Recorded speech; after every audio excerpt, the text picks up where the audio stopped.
หลังจากน้ำเบิดแล้วไปตักเนาะคันทาย่างกะเฮ็ดกินต่อมือหนึ่ง5 เถื่อบ่มีคุเนาะก็เลยน้ำมันบ่หลายปานใดพี่น้องเส้นทางสาวเดือตักน้ำมื้อนี้ก็บ่แม่นง่ายพี่น้องเลยเอ้าแต่เวลายามเดือน4เดือน5บ่ได้ขาดบ่น้ำจุดนี้แห้งบ่มันไหลเส้นนี้ตลอดเลยน้ำไหลมาแต่ผู้บ่หลังจากไปตักน้ำแล้วเมื่อยไหลบ่น้องเมื่อยบ่โดยอันนี้แหละเฮือนครัวเจ้าบ่น้องโดยเฮ็ดกินหยังอันนี้น่ะแกงปลาโอ้พี่น้องไปตาไอ้ต้นสาวเดือเลยเพราะว่าคันนี้ซาซี่เฮือนตัวนี้แหละบ่น้องเจ้าสิแปลงบ่โดยอยู่บ่ได้แล้วพี่น้อยปกติคันเฮาย่างไปพุ่นก็ตกเลยเนาะมีแต่จุดนี้อยู่ใดบ่มีแต่จุดนี้มีแต่จุดนี้เป็นปองหมดเลยเฮือนสารน้องเบิ่งนี่พี่น้องเอ้ยเป็นปองหมดเลยพี่น้องคันเด็กน้อยไปเขตนี้บ่ได้เนาะคันเด็กน้อยย่างเท่านี้ตกเลยแกงป้าบรรยากาศยามแรงๆอากาศก็ร้อนหลายพี่น้องเพิ่นบ่มีพัดลมเลยเพิ่นเอาด้วยหมวกฟัดที่เจ้าว่าถ้าหากว่ามีสังกะสีนะเจ้าสิเฮ็ดเองเฮือนครัวนะเฮือนครัวหลังนี้เนาะโดยแม่นสิเฮ็ดเองเลยบ่โดยเฮ็ดเอง เจ้าเฮ็ดเป็นบ่เป็น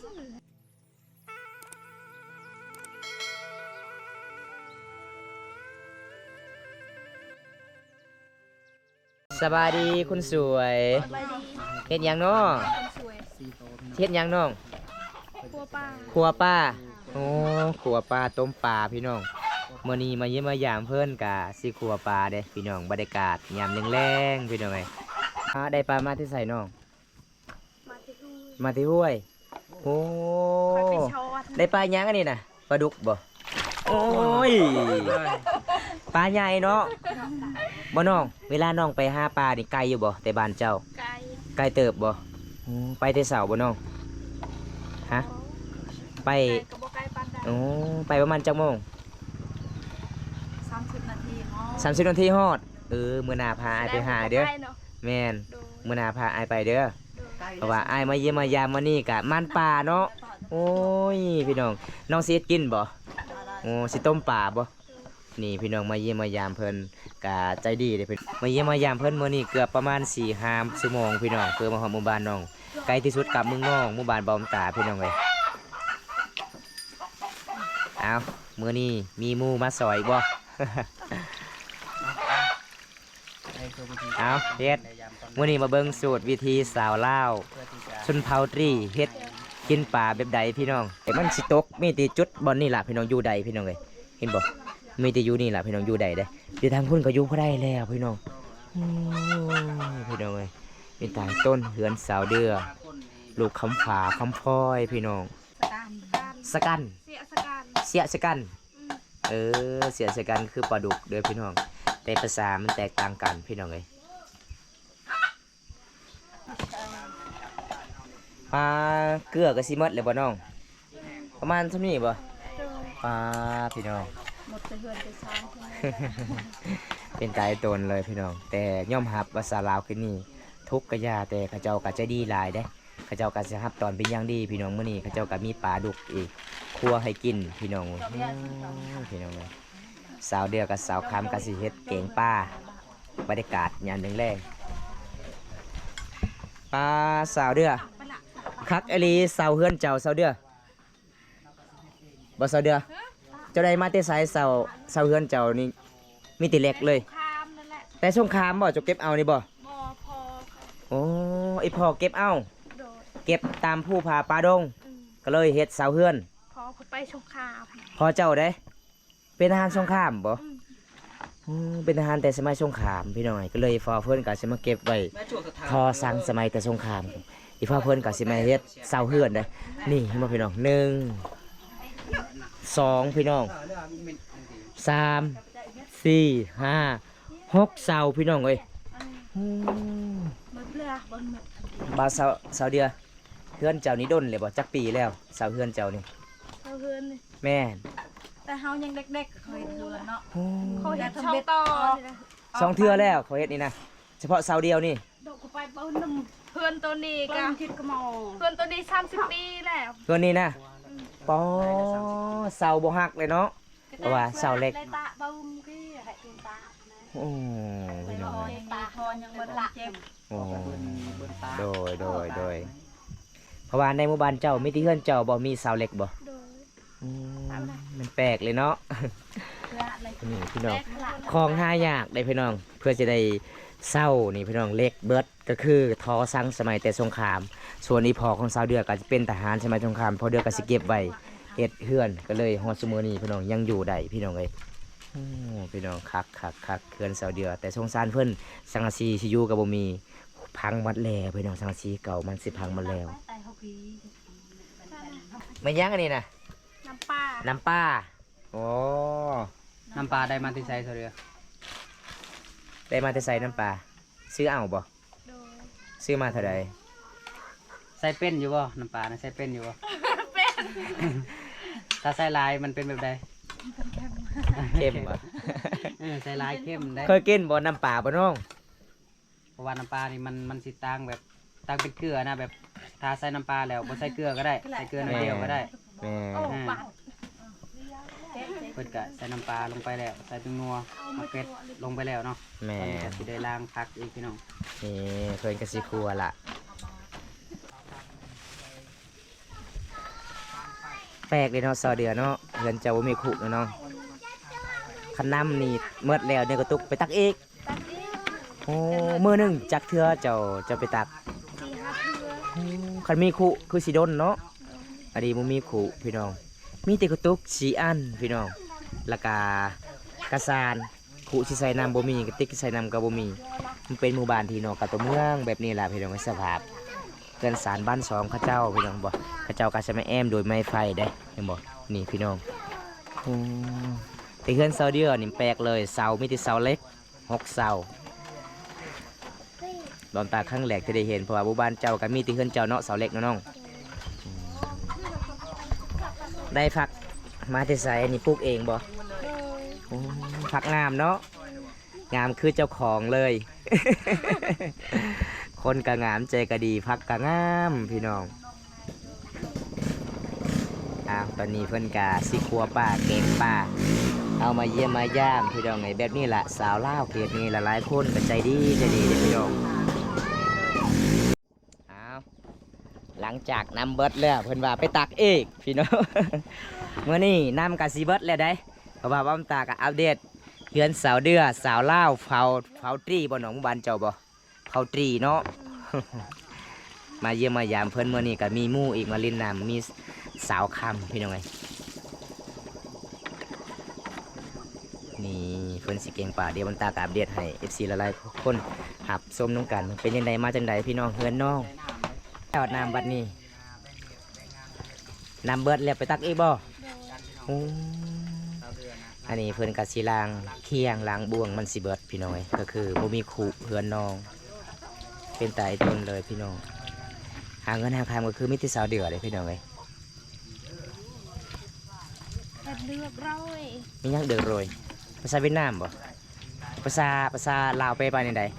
น้ำหมดแล้ว นำหมดแล้วโอ้มีหลายภาษาจะหูเนาะ นี่พี่น้องสาวลาวเกิดนี่พอภาษาเวียดนามก็เป็นได้อันนี้แม่น้ำสาวเดือก็เบิดแล้วสาวเดือก็ไปตักน้ำเด้พี่น้องอันนี้ก็จะเป็นเฮือนครัวของสาวเดือตอนนี้สาวคำมาเล่นอยู่เฮือนเพิ่นสาวคำกับสิแกงป่าหรือว่าต้มป่าครัวป่าพี่น้องเอ้ยตอนนี้บำตากับอัปเดตวิธีชีวิตสาวเดือไปตักน้ำอยู่ใส่บรรยากาศยามมื้อแลงเพราะว่าเฮือนน้องบ่มีครูพี่น้องเอ้ยเห็นบ่พี่น้องน้ำเบิดแล้วก็ไปตักอีกเพราะว่ามื้อนี้ก็มีหมู่ไปดินน้ำแล้วก็มีหมู่สิแกงป่าอยู่เฮือนโดยสารเด้เห็นบ่พี่น้อง สิไปใส่เสาเดือ ตักน้ำ ไปตักน้ำบ่โอ้น้ำเบิดเราเพิ่นจะสิได้ นี่พี่น้องมื่อนี้อดีตวิถีชีวิตสาวเดือคนงามประจำหมู่บ้านนี้พี่น้องเอ้ยหลังจากน้ำเบิดแล้วไปตักเนาะคันทาย่างกะเฮ็ดกินต่อมือหนึ่ง5 เถื่อบ่มีคุเนาะก็เลยน้ำมันบ่หลายปานใดพี่น้องจองบรรยากาศยามแรงๆมาเยี่ยมมายามสาวลาวเขตนี่เฮือนสารหมู่บ้านนี้กับประมาณชั่วนี้เด้อพี่น้องเอ้ยเขาเจ้าตั้งเฮือนกันห่างกันเลยพี่น้องเจ้าไปอาบน้ำอยู่ไสตอนแรง คนอยู่คนอยู่ลม น้ำห่วยพุ่นบ่ พัง โอ้พี่น้องเมื่อนี้ก็อัปเดตวิถีชีวิต น้ำใส่ ฮะน้ำบ่มา ปลาน้ำจุดนี้คือเป็นน้ำที่กระเจ้าตักกินบ่น้ำอาบก็คืออยู่พุ่นอยู่ห้วยพุ่นโอ้พี่น้องในเมืองทะเลก็จะเป็นภูเขาเด้หมู่บ้านนี้พี่น้องเดี๋ยวอัปเดตวิถีชีวิตสาวเดือหมู่บ้านนี้สาวลาวเขาตรีพี่น้อง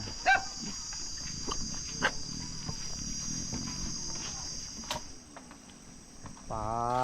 เส้นทางพี่น้องเส้นทางสาวเดือตักน้ำมื้อนี้กับบ่แม่นง่ายพี่น้องเลยนี่อันนี้จะเป็นห้วยที่กระเจ้ากะสิอาบน้ำเด้ฮอดจุดบนตักเลยบ่น้องก็คือน้ำที่กระเจ้าใส่ท่อนี่บ่น้ำมาจากใส่อันนี้นะจากผู้น้ำลิ้นบ่ก็คือน้ำห้วยนี่มีแต่น้ำอาบบ่นี่บ่โอ้พี่น้องเอ้ยการใช้ชีวิตทางหมู่บ้านบ่อาบจุดนี้บ่ผู้ชายอาบอยู่ไสผู้ชายอยู่เทิงผู้หญิงอยู่ลุ่มเพราะว่าเฮือนน้องบ่มีขู่พี่น้องมีแต่กระตุกก็เลยน้ำกินน้ำใส่ก็คือน้ำนี่เบิดเลยใส่ในเดียวมันก็เบิดหลับพี่น้องเลยนี่น้ำก็ใส่อยู่เลยพี่น้องนี่เต็มแล้วอันนี้ก็คือน้ำที่หมู่บ้านของสาวเดืออาบเลยพี่น้องเลยการใช้ชีวิตประจำวันทางหมู่บ้านเห็นบ่พี่น้องเป็นห่วยน้อยๆพี่น้องเลยหมู่บ้านนี้ก็ยังใช้วิถีชีวิตแบบเดิมหมู่บ้านนี้พี่น้องตอนแรกผู้สาวลายบ่อาบน้ำจุดนี้บ่ลายอยู่เนาะเอ้าแต่เวลายามเดือน4เดือน5บ่ได้ขาดบ่น้ำจุดนี้แห้งบ่มันลายเช่นนี้ตลอดเลยน้ำไหลมาแต่ผู้บ่พี่น้องเพราะว่าหมู่บ้านนี้ก็จะเป็นห่วยน้อยๆเด้แต่เขาเจ้าก็การใช้ชีวิตอาบน้ำอาบในก็คือตามธรรมศาสตร์ตามภูผาป่าดงน้ำไหลมาจากภูผาป่าดงพี่น้องเลยเป็นยังไงสำเร็จบ่น้องสำเร็จแล้วพี่น้องเลยเพื่อนกะสีตักน้ำวันนี้ก็มาอีกสาวหมู่บ้านเพื่อนกะสีมาอีกเห็นบ่บ่าวน้อยเพื่อนก็มาตักน้ำคือการรับพี่น้องบรรยากาศยังแรงนี่เมาลาวเก่งบ่เป็นคนลาวบ่ไอพ่อเจ้าอยู่บ้านใดพ่อเจ้าบ้านดงแล้วก็ไอแม่เจ้าเด้บ้านสกีโอ้แสดงว่าเจ้าเป็นคนลาวเนาะไอพ่อเจ้าเนาะ อันนี้ก็คือเพื่อนเบาลาวได้พี่น้องเป็นคนลาวไอพ่อเพื่อนแต่แม่เป็นคนเผาตรีพี่น้องเมื่อนี้ก็อดีตวิถีชีวิตสาวลาวเขตนี้หมู่บ้านสกีพี่น้องเขตชนบทเมืองซีโปนการใช้ชีวิตบ้านนอกบ้านนาตามภูเขาพี่น้องอยู่กับธรรมศาสตร์เด้ป้าสินักลายเนาะบาทเบิง1 2เบิง1พี่น้องถ้ามีคุคือสิบนักบันไดเนาะน้องอันนี้บุมีคุพี่น้องนี่อัปเดตที่ชีวิตสาวเดือคนสวยนี่บรรยากาศยิ้มแรงบ่อันนี้เขาเจ้ากันจะมาเฮ็ดหัวอ้อมหัวปลูกฟักพี่น้อง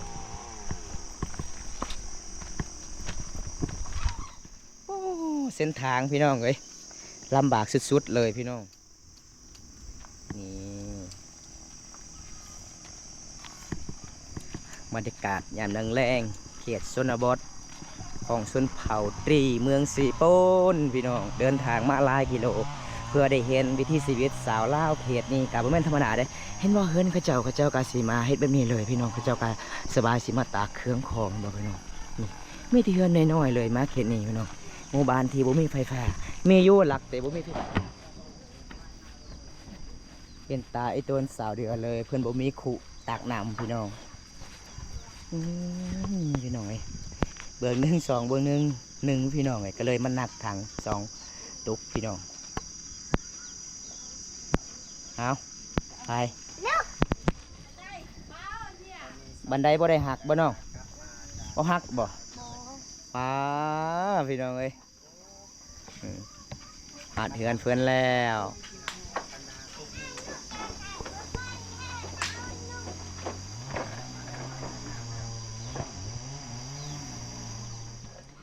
ป้าหลังจากไปตักน้ำแล้วเมื่อยไหลบ่น้องเมื่อยบ่โดยอันนี้แหละเฮือนครัวเจ้าบ่น้องโดยเฮ็ดกินหยังอันนี้นะแกงปลาโอ้พี่น้องไปตาไอ้ต้นสาวเดือเลยเพราะว่าคันมีซาซี่เฮือนตัวนี้เลยบ่น้องเจ้าสิแปลงบ่โดยอยู่บ่ได้แล้วพี่น้องปกติคันเฮาย่างไปพุ่นก็ตกเลยเนาะมีที่จุดนี้อยู่ใดบ่มีที่ จุดนี้ มีแต่จุดนี้เป็นปองหมดเลยเฮือนสารน้องเบิ้งนี่พี่น้องเอ้ยเป็นปองหมดเลยพี่น้องคันเด็กน้อยไปเขตนี้บ่ได้เนาะคันเด็กน้อยย่างเท่านี้ตกเลยแกงป้าบรรยากาศยามแรงๆอากาศก็ร้อนหลายพี่น้องเพิ่นบ่มีพัดลมเลยเพิ่นเอาดีหมวกฟัดพี่น้องคันมีพัดลมกับมีไฟฟ้าเนาะน้องวันนี้อัปเดตวิถีชีวิตสาวเดือคนสวยประจำหมู่บ้านพี่น้องเอ้ยเห็นบ่เพิ่นก็สิแกงป่าบรรยากาศยามแรงเพื่อนสารเพิ่นประมาณส่ำนี้พี่น้องเป็นปอกหมดอยู่บ่ได้แล้วพี่น้องโอ้ยพี่น้องเป็นตายต้นเลยพี่น้องได้สาวเดือมีแห้งบ่มีหมู่มาซอย โดย โอ้เพราะว่าหมู่ก็ทุกข์คือกันเนาะหมู่เจ้าก็เลี้ยงลูกคนเดียวพี่น้องเอ้ยเพราะว่าเพื่อนสารเพิ่นก็บำตาก็บ่ได้ไปเยี่ยมยามเพราะว่ามื้อนี้บำตาก็สิพา FC ได้รับชมคือกันพี่น้องสาวลาวเขตนี้ใจดีหลายๆคนเด้มันเป็นยังไงมาจังไดพี่น้องเพื่อนสารเพิ่นมื้อนี้ก็อัปเดตเฮือนสาวเดือก็ประมาณส่ำนี้พี่น้องโอ้ยพี่น้องไปตายต้นลายเลยพี่น้องเป็นปองหมดสังกะสีก็พังหมดแล้วพี่น้องเฮือนสารแบบบ่มีผู้สายอยู่นำมีแต่ไอ้แม่พี่น้อง อีพ่อก็เสียไปแล้วเมื่อนี้เพิ่นก็รับตอนเป็นอย่างดีเลยมีปลาอีกปลาดุกพี่น้อง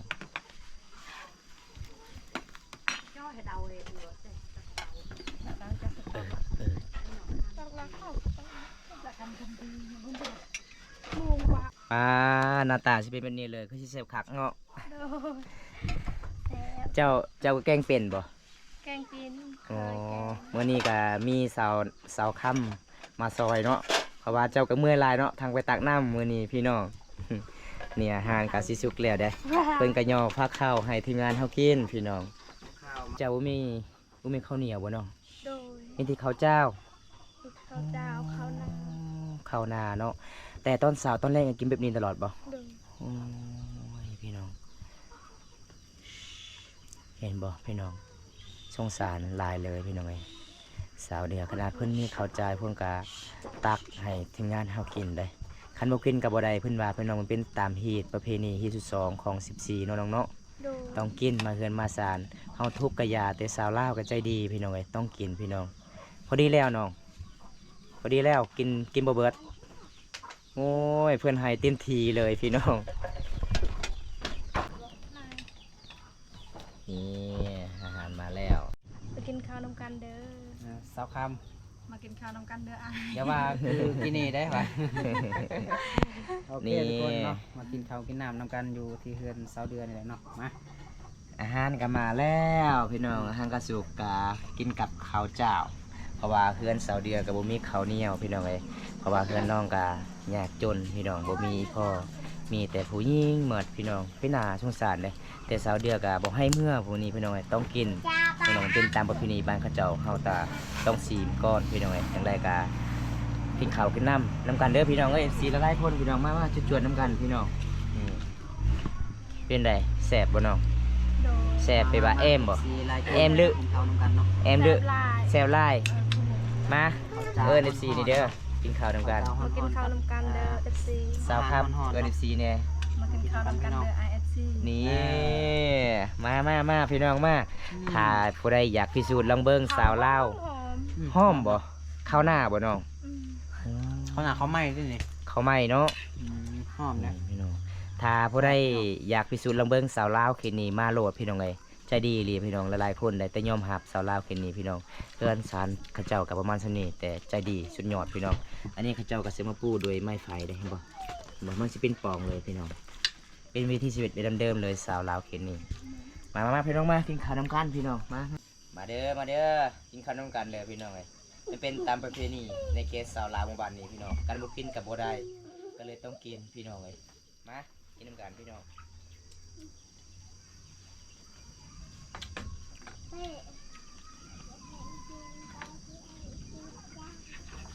จ้าเด้อ เพิ่นก็จะได้เอาไปเมียนนะคนหลังจากที่กินข้าวที่แล้วที่ได้ไว้ทั้งครัวเป็นแหละ สิอุ่นคืนบ่น้อง อุ่นเพื่อบ่ให้มันบูดเด้ แม่น เนาะในเขตชนบทเข้าก็คือกันเด้พี่น้องเพิ่นสิเอามาไว้ในหม้อเบิดเนาะป้าเพิ่นหุงข้าวหลายเลี้ยงมื้อนี้พี่น้องปกติก็ซ้ำนี่บ่หุงข้าวแต่ละมื้อนะ เอาไว้ในรถเขาเป็นยัง ไว้ในจานนี่เลยก็ได้ว่าแล้วเขาก็แม่เจ้าน้องเจ้าก็ได้กินอีกจังหน่อย จนตายตัวแล้วเนาะบาโกยเนาะ แม่นเพราะว่าเฮือนครัวบ่ เพิ่นพวกก็เป็นปองหมาเลยอยู่บ่ได้ ออก พี่ มา น้อง เลย แต่ยอมรับใจดีเนาะ แม่นๆ สาวลาวเขตนี้ใจดีทุกๆคนเลยพี่น้อง เป็นได้เดียวขอถามสาวเดือหน่อยหนึงก่อน ที่เจ้าว่าถ้าหากว่ามีสังกะสีนะเจ้าสิเฮ็ดเองเฮือนครัวนะเฮือนครัวหลังนี้เนาะ โดย แม่นสิเฮ็ดเองเลยบ่ โดยเฮ็ดเอง เจ้าเฮ็ดเป็นบ่ เป็น ทางนี้น่ะสิเฮ็ดเองบ่ โดย อันประมาณจักแฟนน้องสาวสิ กับกาแฟ ประมาณ10ปลายแฟนเนาะ อืม อันนี้เขาเจ้ากะสีมาห้อยไว้พี่น้องแต่ก็บ่ได้พี่น้องพ้นตกมันอยู่บ่ได้เด้สาวสีมันพังอันนี้พังหมดแล้วทั้งนั้นก็สิมุนหมดแล้วพี่น้อง น้องเพิ่นว่าฮ้อนแล้วค่อยฮ้อนแล้วอ้าย ฮ้อนเลยบ่น้องฮะฮ้อนเลยบ่ฮ้อนเลยเนาะเพราะว่าเฮือนเฮากะติดกับเตาไฟอยู่บ่ได้พี่น้องเอ้ยนี่มาเยี่ยมมายามเพิ่นมื้อนี้กะใจดีพี่น้องเอ้ยจังได๋กะขอขอบใจหลายๆเด้อน้องเด้อที่ยอฝากข้าวให้อ้ายกินเพราะว่าอ้ายกะสิกลับบ้านละเดินทางมาหลายกิโลพี่น้องเอ้ยมื้อนี้กะบ่มีหยังละของผักของต้อนให้เช้าเดียวเช้าค่ำฮ้อนหลายบ่น้องฮ้อนหลายเนาะ เมื่อนี้เจ้าแกงป่าแสบหลายเนาะ สุดยอดหลายเลย มีครัวพี่น้อง จะได้อายกาขอขอบใจหลายเด้วยน้องเด้อที่ยอฝากข้าวสู่อายกินพี่น้องเมื่อนี้กะบุ้มีหยังหลักของฝากของต้อนมาเยี่ยมมายามน้องเพราะว่าบอมตากะเดินทางมาหลายกิโลพี่น้องเพราะว่าชาวลาวเขตนี้หลายๆคนใจดีพี่น้องเพื่อนสันเขาเจ้ากับมาสำนีได้ใจดีทุกคนเลยพี่น้องจะได้บอมตากะสิปิดไว้สำนีก่อนพี่น้องคลิปนี้กะขอจุไว้ทีนี้ก่อนคลิปหน้าพบพอกันไหมพี่น้องขอกล่าวคำว่า สวัสดีครับผมบ๊ายบาย